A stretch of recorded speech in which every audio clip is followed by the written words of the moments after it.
Et si nous parlions un peu de sciences de la vie et de la terre, nos SVT? Je suis dans la forêt, vous avez remarqué. Alors, nous allons essayer de comprendre comment les cellules sont organisées en tissus. Alors, peut-être pas comment, vraiment, mais plutôt pourquoi. On peut dire comment également. Comment, parce que si on parle de la structure, il faut savoir comment sont organisées les choses. Et si on parle de fonction, comment fonctionne une cellule au sein même d'un tissu. Donc, quand on dit tissu, en fait, on parle un petit peu de l'agencement des cellules qui auront la même fonction. Et quelle est cette fonction? Donc, une cellule d'un tissu assure une fonction, et l'ensemble des cellules du tissu assure donc la même fonction. Donc, on peut dire que le tissu assure une fonction précise. Donc là, nous allons parler, bien entendu, d'organismes pluricellulaires. Il n'y a pas d'organisation en tissu chez les êtres unicellulaires.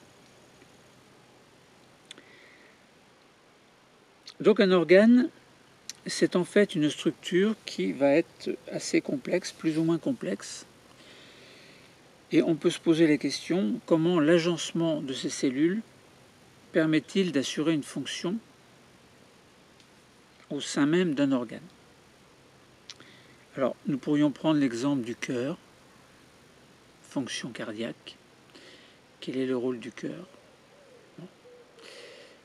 On pourrait prendre la fonction hépatique, c'est-à-dire le rôle du foie, la fonction de la moelle osseuse, du cerveau, etc.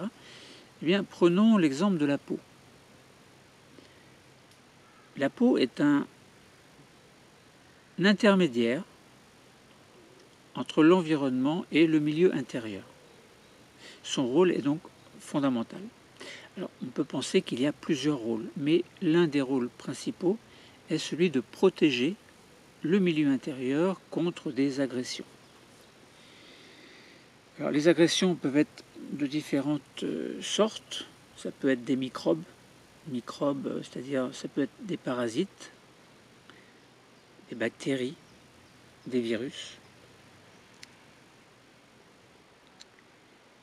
Ça peut être également des agressions physiques, par exemple la température, la pression,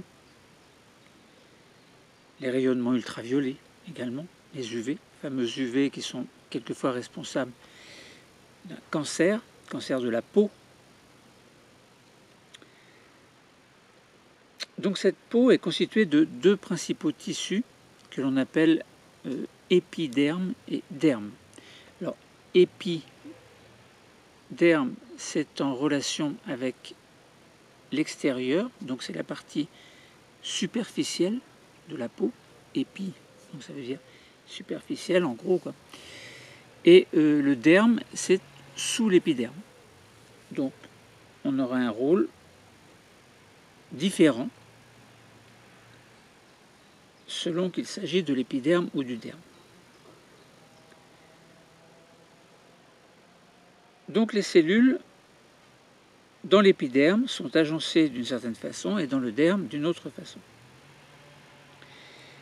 L'épiderme, alors on pourrait s'amuser à regarder une coupe de peau, c'est ce qui pourrait être proposé au cours d'une séance de travaux pratiques. Observer simplement une coupe de peau, essayer de repérer les éléments, parce que lorsqu'on regarde au microscope, en fait, il n'y a pas écrit la légende.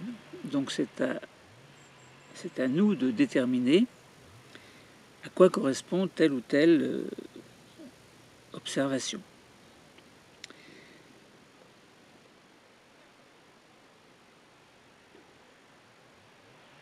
Donc l'épiderme, il est constitué par une couche cornée de cellules mortes, et ces cellules sont constituées d'une kératine, de kératine. La kératine, donc, c'est une protéine fibreuse qui est très résistante. Alors une protéine, c'est un assemblage de molécules que l'on appelle des acides aminés. Alors il y a 20 acides aminés, et selon la protéine en question, l'agencement des acides aminés sera différent. Donc, Alors, pour une même protéine, par exemple la kératine, c'est toujours le même agencement, sauf erreur éventuelle, et nous en parlerons plus tard. Et pour une protéine qui aura un autre rôle, ça peut être une protéine hormonale, ça peut être autre chose, ça peut être une enzyme aussi, eh bien l'agencement sera différent, l'agencement des acides aminés sera différent, mais spécifique de la protéine en question. Alors, il y a plein de petites bêtes noires, là, c'est pour ça que je me gratte à droite et à gauche, des toutes petites bêtes qui font 1 mm à peu près, qui sont allongées et qui piquent la peau. Alors vous ne les voyez pas, mais moi je les vois bien, enfin je les vois, en tout cas je les sens. Bon, c'est ça la forêt. Alors l'épiderme, donc on a dit, il contient une couche cornée de cellules mortes constituées de kératine, mais ça veut dire que avant que les cellules soient mortes, elles ne sont pas mortes. Ça veut dire qu'il y a des cellules vivantes, donc qui vont... Alors attention, la kératine, c'est pas une cellule, hein, j'ai dû me tromper. La kératine n'est pas une cellule, c'est une protéine. J'ai bien dit que c'était une protéine. Bon, cette protéine est fabriquée, entre guillemets, par des cellules que l'on appelle des kératinocytes. Donc, kératinocytes font partie de l'épiderme et ces cellules s'occupent de fabriquer, entre guillemets, à partir d'un assemblage d'acides aminés, une protéine spéciale, protectrice, que l'on appelle la kératine. Donc c'est une protéine fibreuse qui est très résistante. L'épiderme contient aussi, plus en profondeur, des cellules que l'on appelle des mélanocytes, dont nous parlerons dans une autre unité, dans un autre cours. En fait, mais globalement, pour dire que, enfin on peut dire que les mélanocytes produisent de la mélanine. Et la mélanine, nous verrons qu'elle est très importante pour nous protéger contre les rayons ultraviolets. Donc si cette mélanine est produite en profondeur par des cellules que l'on appelle des mélanocytes, il va bien falloir que cette mélanine arrive en surface, entre guillemets. Donc on peut se poser ce problème entre kératinocytes, kératine, mélanocyte, mélanine. Comment est-ce que la mélanine peut arriver en surface? Bon, nous verrons ça plus tard. Donc épiderme, voilà, kératinocyte, mélanocyte. Donc mélanocyte, responsable de la pigmentation de la peau, et kératinocyte, responsable de la protection un petit peu plus du point de vue de la résistance au niveau du côté externe de la peau face à l'environnement. Le derme, lui, est situé en dessous, donc sous l'épiderme, et il a un rôle de soutien, en fait. C'est un tissu de soutien qui donne à la peau une résistance, une souplesse et une élasticité. Bon, nous pourrions dire beaucoup de choses. C'est ce que nous allons faire d'ailleurs à propos du derme, qui est constitué par des cellules que l'on appelle des fibroblastes. Alors il existe une technique un petit peu spéciale que l'on appelle technique d'immunofluorescence, qui permet d'observer en fait eh bien, c'est ce derme. Alors quel est le principe de l'immunofluorescence? C'est par exemple, on a une protéine, on veut repérer cette protéine, comment faire? Eh bien, on met un anticorps, enfin on s'arrange pour fixer un anticorps anti-protéine que l'on veut étudier. Donc on fixe l'anticorps sur la protéine, et donc il se fixe évidemment de manière spécifique, puisqu'on a une spécificité d'action d'un anticorps vis-à-vis de sa protéine, vis-à-vis de sa molécule en tout cas. Et sur cet anticorps, on fixe une molécule fluorescente. Donc c'est très astucieux, parce qu'il suffit d'envoyer l'anticorps contre la protéine fixe l'anticorps, et comme l'anticorps est rendu fluorescent, on obtient une coupe de tissu qui peut être fluorescent. Donc on parle d'immunofluorescence concernant cette technique. Alors, on a dit que des cellules constituent l'épiderme, kératinocytes, mélanocytes. Et on a dit que des cellules, que l'on appelle fibroblastes, constituent le derme. Mais quel est le rôle des fibroblastes dans ce derme? Eh bien, il faut savoir que si vous avez une cellule, puis une deuxième cellule, entre les deux cellules, il y a ce que l'on appelle une matrice extracellulaire.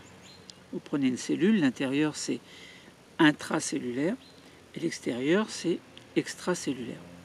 Eh bien, entre ces deux cellules, il y a une substance, il y a des substances qui sont produites, entre autres, par ces fibroblastes. Donc, si on regarde, alors il faut s'arranger pour voir une coupe, on peut trouver ça sur Internet, hein, par exemple sur le manuel scolaire. Eh bien, vous avez un fibroblaste du derme qui est observé au microscope après traitement par immunofluorescence. Alors, on voit du bleu, du orange et du vert, et le bleu correspond globalement à ces fibroblastes. Et on s'aperçoit que il y a du orange, alors c'est une technique un petit peu spéciale qui permet de donner du orange, et on voit du vert aussi, des espèces de filaments verts. Alors, on se dit, c'est quoi tout ça? Bien, les cellules, c'est-à-dire les fibroblastes, produisent des molécules fibreuses que l'on appelle du collagène. Alors, le collagène, hein, c'est un mot qui signifie colle. Donc collagène, colle, eh bien le collagène est une substance produite par les fibroblastes et que l'on voit en orange sur une éventuelle technique, observation d'une photo prise suite à la technique d'immunofluorescence. Donc on voit du orange, et bien on voit que c'est du collagène. Enfin, on déduit que c'est du collagène. Et on voit du vert, donc tout ce qui est en vert, c'est ce que l'on appelle de la fibronectine, en fait. Et tous, donc collagène et fibronectine, remplissent l'espace extracellulaire et constituent ce que l'on appelle la matrice extracellulaire.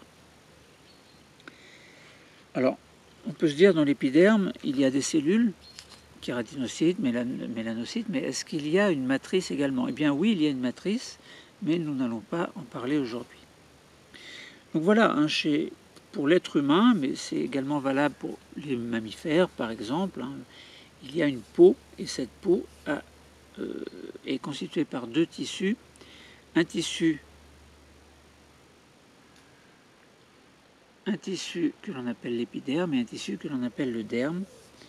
Épiderme et derme ont chacun leur rôle. Donc épiderme avec ses kératinocytes et ses mélanocytes, et le derme avec entre autres ses fibroblastes, avec à chaque fois entre les cellules une matrice extracellulaire, donc qui permet l'assemblage des cellules entre elles.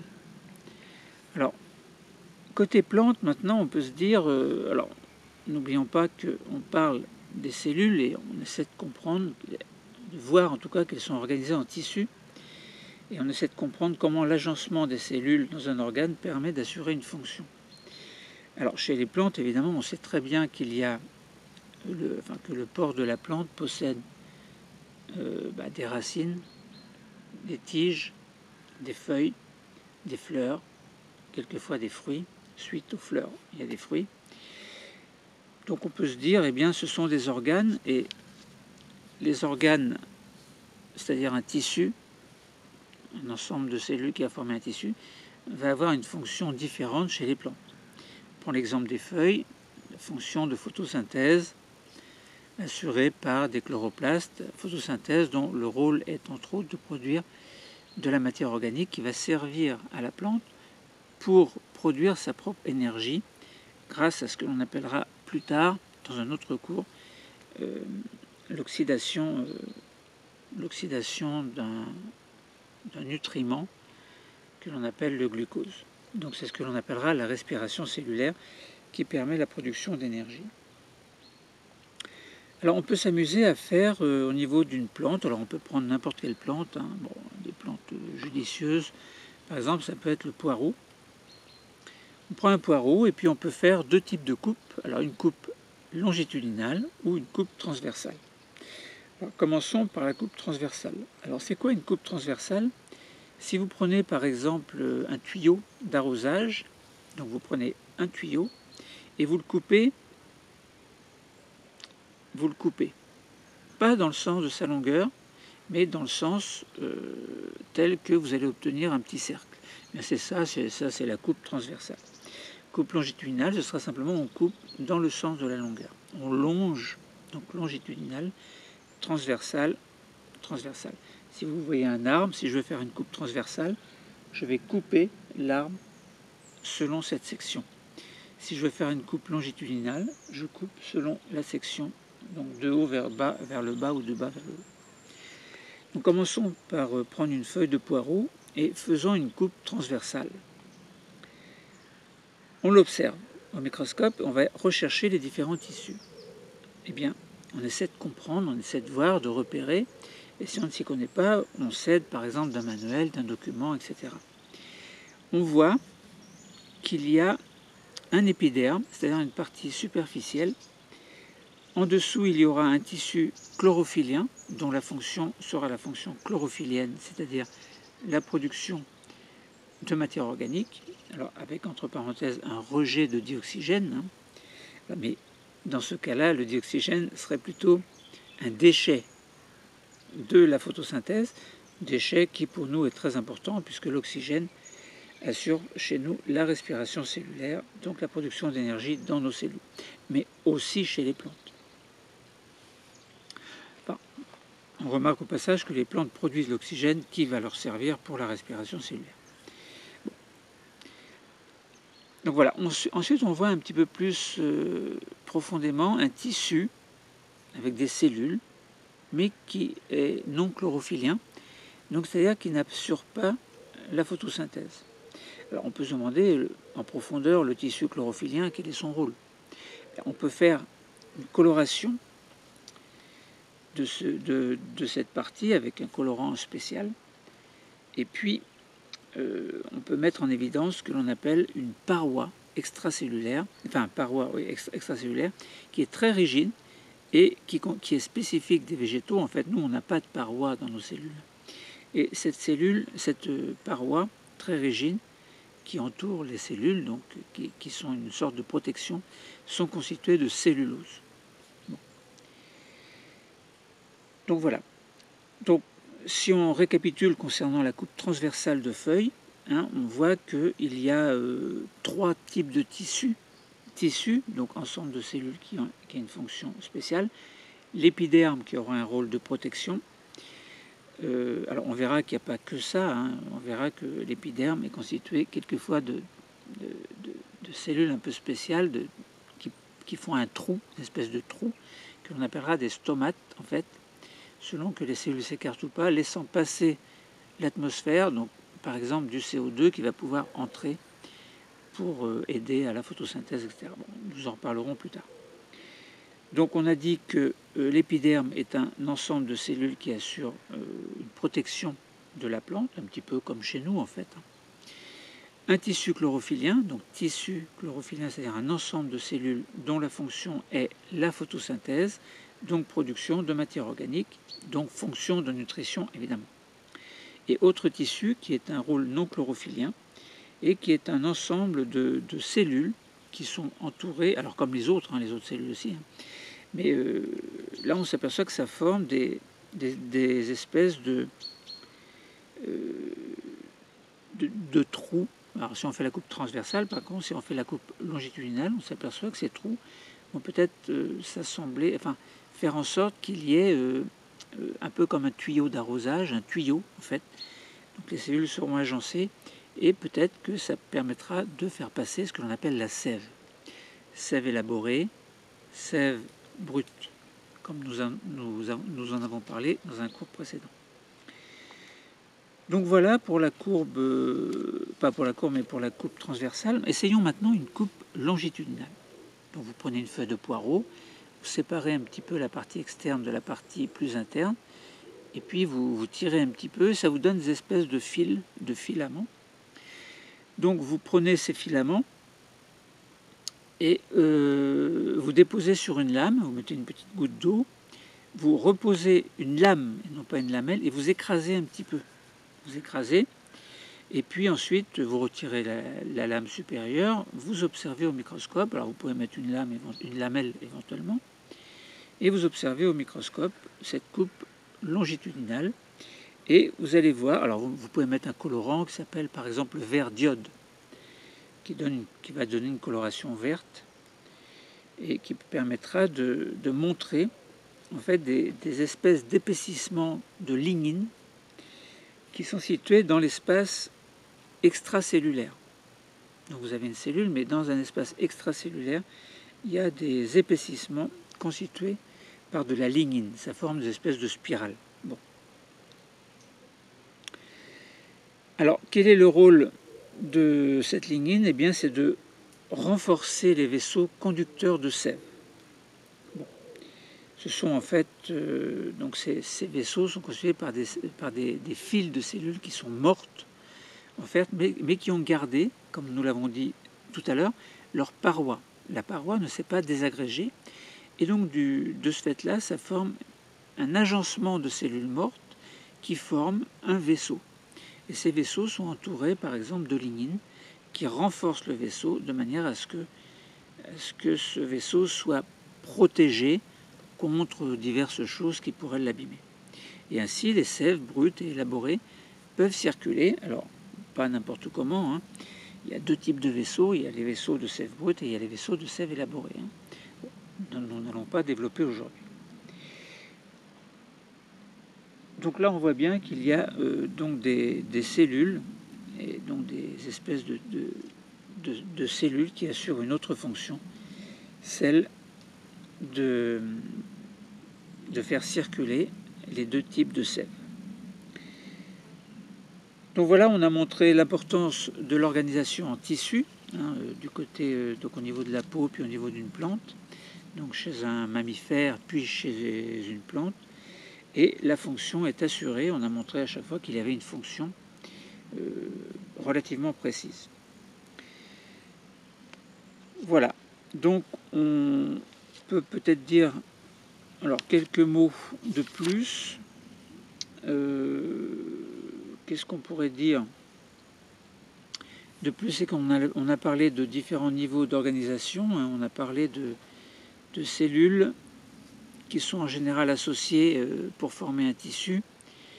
Par exemple, le tissu épidermique, pour qualifier l'assemblage de cellules de l'épiderme qui a un rôle de protection. Ce tissu, enfin cette peau, en fait, cet organe, est constitué par le derme, l'épiderme, et puis par une matrice extracellulaire. Donc un organe, c'est donc une structure assez complexe qui aura une fonction complexe en fonction des tissus qui le constituent. Donc tissu épidermique, tissu chlorophyllien, tissu conducteur de sève, etc. Ou épiderme, derme, tissu conjonctif, etc. Voilà, bon, je pense que nous n'allons pas développer plus, hein, nous avons dit beaucoup de choses. Bon, il y a encore beaucoup à dire, évidemment, hein, concernant ces cellules organisées en tissu. Et l'agencement des cellules dans un organe permet d'assurer une fonction précise. Hein. Encore une fois, cela est compliqué, mais en même temps très simple. Le cours est terminé. Merci.